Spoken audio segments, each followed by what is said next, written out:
Praise the lord. దేవుని నామానికి మహిమ కలుగును గాక. ఈ యొక్క ఉదయకాల సమయంలో యేసుక్రీస్తు పరిశుద్ధ దివ్య నామములో మీ అందరికీ శుభాభివందనములు తెలియపరుస్తుంటున్నాను.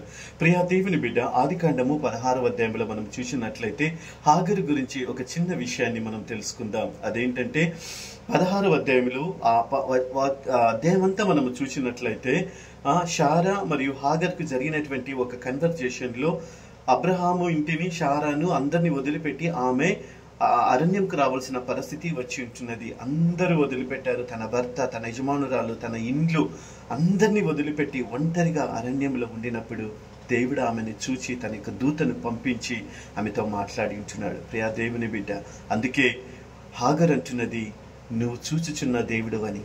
నీకున్నటువంటి కష్టంలో, సమస్యల్లో దేవుడు చూడలేదు అనుకోవద్దు ప్రియా దేవుని బిడ్డ.